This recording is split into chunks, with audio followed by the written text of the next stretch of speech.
Priya Chakkalingam, Clinical Director of Cardiac Wellness Institute. We will now be discussing heart health as well as the impact of other illnesses on your heart. Diabetes, as you may be aware of, is a condition where there is elevated blood sugar levels in our body. This elevated blood sugar levels has a direct as well as an indirect impact on the heart. So as a direct effect, the diabetes can cause heart attacks. It can also lead to diabetic cardiomyopathy or heart failure. So when an individual has any of these conditions, they will develop or they may develop chest pain, breathlessness, or undue fatigue and tiredness. So these are signs of heart failure and heart attack. However, there are some indirect impacts on the heart as well, namely diabetes can lead to kidney failure, kidney problems. It can also lead to hypertension, dyslipidemia. So we know that there is an interconnection between other metabolic conditions as well as the heart.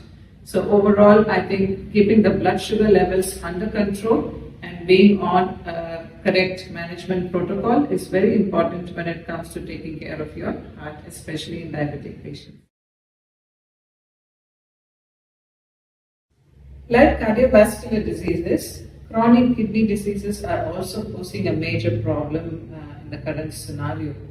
So the common risk factors are diabetes and hypertension. So both of these risk factors can lead to heart problems as well as kidney failure.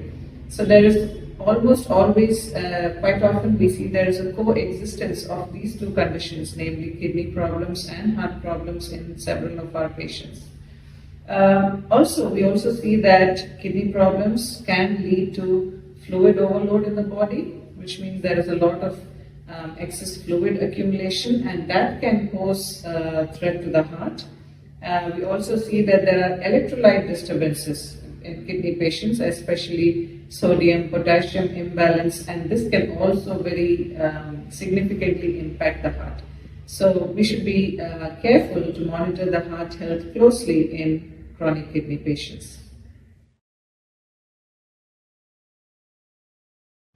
The lifestyle habits that you want to look out for when you're considering your heart health are: number one, use of tobacco or smoking in any form. So nowadays even e-cigarettes and vaping are picking up pace. So we want to avoid tobacco in all forms completely because it is extremely detrimental to the heart. Closely associated is the harmful use of alcohol or alcohol abuse. This is also very proven to be dangerous to the heart. A few lifestyle choices that people are usually not considering are sedentary behavior. It is important to avoid sedentary behavior and do regular exercise, as it is known that at least 30 minutes of brisk exercise every day is very beneficial to the heart. And then we all know that a healthy diet is extremely important.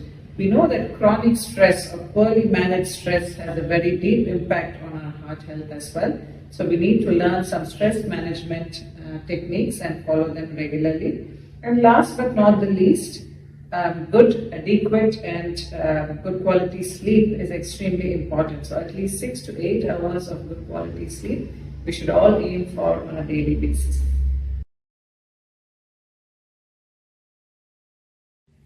Recent medical research has shown that gut health is very closely linked to cardiac health.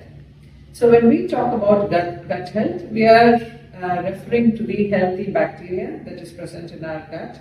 So in order to encourage the growth of healthy bacteria, we should make sure we have a healthy diet. So what this means is that we should include a lot of fiber in our diet. So naturally available fiber is present in fruits, vegetables, whole grains, nuts and seeds. So I think when we have a well-balanced, healthy, nutritious diet, so we should aim for at least 4 to 5 portions of fruits and vegetables daily, so to ensure a good fiber intake. Green leafy vegetables are an integral part of a fiber-rich diet as well. And then it is also important to focus on probiotics. So we know that probiotics, that is fermented foods, like in our diet we always have curds or yogurt and our batter for idlis and dosas are also fermented. So these kind of fermented foods are important for gut health, and indirectly they also impact our heart health. So remember to eat healthy. It is also important to avoid constipation, especially in cardiac patients. Constipation could be a killer. So please take note of these. Take the help of your dietitian or your physician or your cardiac rehab team as required to maintain a healthy diet. There are several modifiable risk factors and which are known to cause heart attack and other cardiovascular problems. Of these, chronic mental stress or emotional ill health is a very important risk factor, and this is quite often the most difficult to diagnose and manage as well. So there are stress hormones and there are happy hormones, right? So the stress hormones like adrenaline, corticosteroids, all of these go way high above the normal levels when we are very worked up and stressed. Whereas the happy hormones like melatonin, serotonin, your prolactins, these can increase very much when we are in a relaxed state of mind, when we are following some healthy lifestyle habits, etc. So what are some signs to look out for in people with heart problems who might have also underlying mental health problems? So they could become dissociated from their social circles.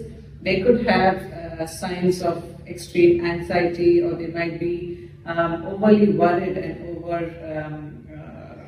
overly depressed, or they could completely cut off from their usual habits and stay very isolated or to themselves. So I think close family members or friends should be the ones to pick this up early and get medical help or professional help as needed.